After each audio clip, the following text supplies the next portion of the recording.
So today I'm going to talk about some coping skills known as distress tolerance skills.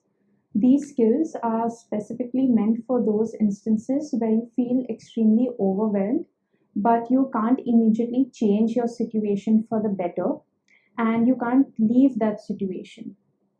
Before I get to that, I would like to talk about also why you might feel distressed. So, currently in our world right now, there are a lot of things happening and which can give rise to multiple stressors.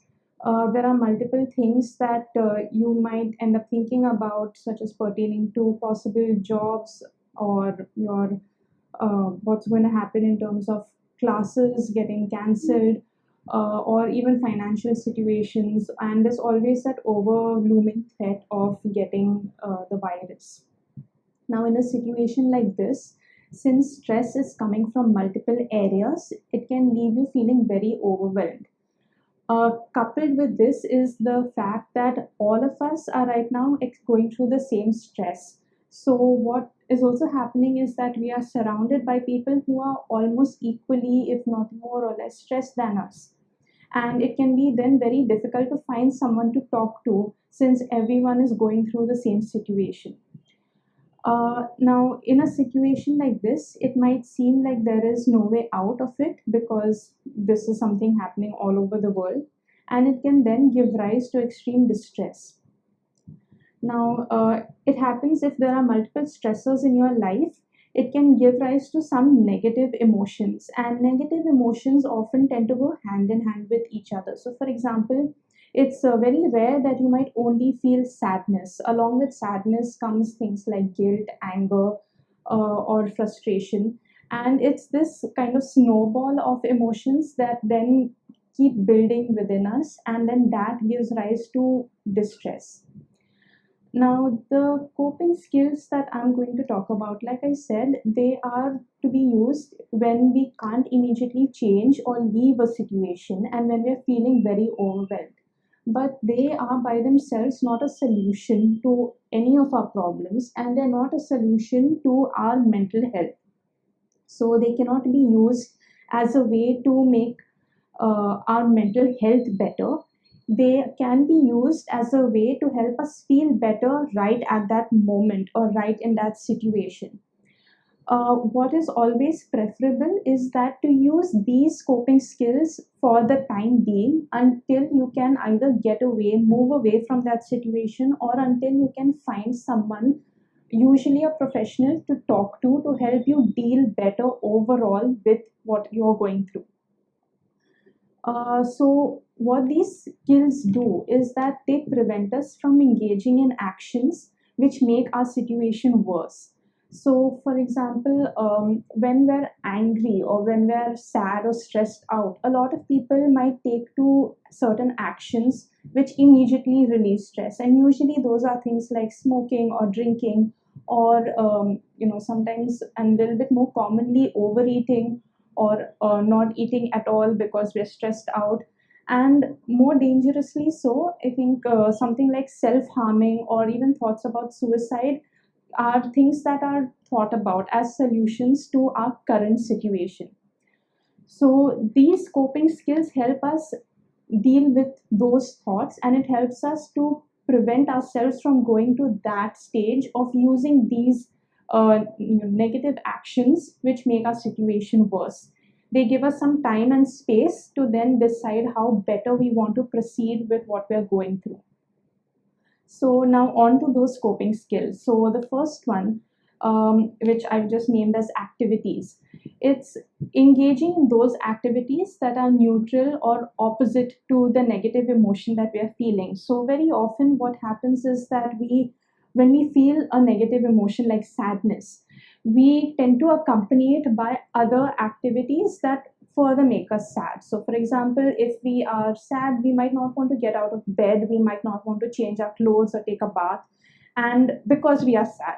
And then what happens is because we aren't changing or we aren't getting out of bed, just that in itself further makes us feel worse. It makes us feel kind of lethargic and tired, and we then don't feel like doing anything.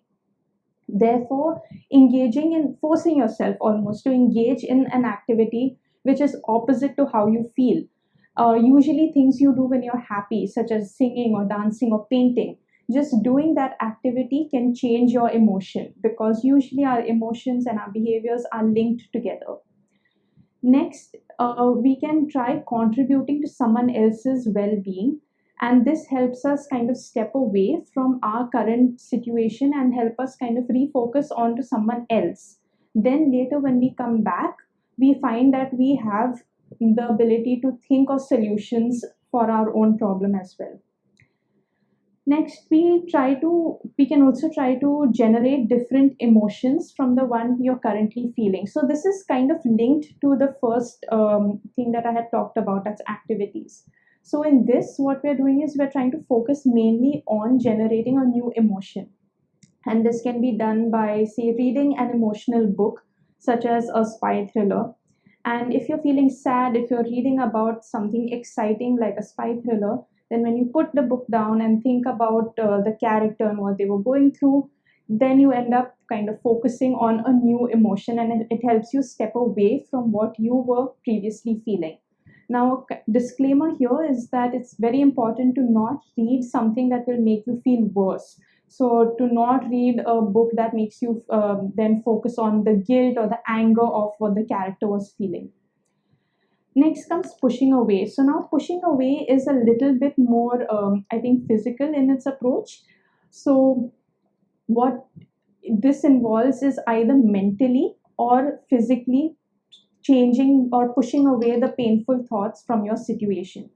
So, this can be done either by envisioning a box and putting your stressors and worries into that box, locking that box away and putting it on a shelf, or physically making a worry box and writing out what you're stressed about, putting it into the box, and putting that box away. Now, it's important that we put this box away for some time, and then it's reopened once we feel better and we feel like we're able to look at those things stressing us out and deal better with them.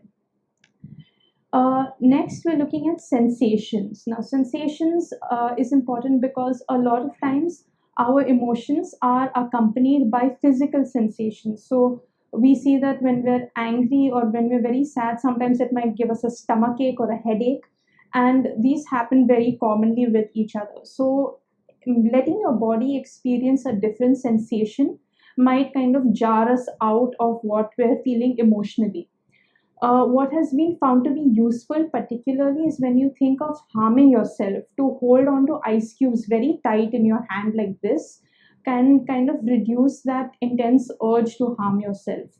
Alternatively, something like smelling some very strong soap or eating something sour can also kind of shock your system out of experiencing that very negative emotion.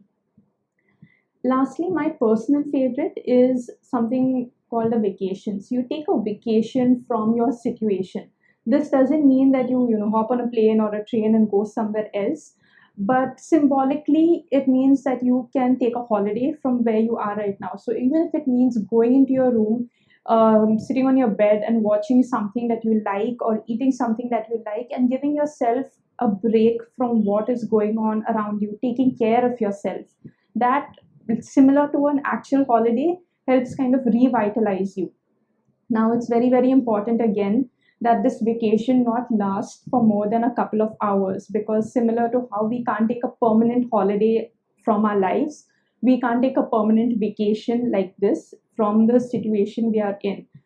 This is just meant to kind of re energize you again.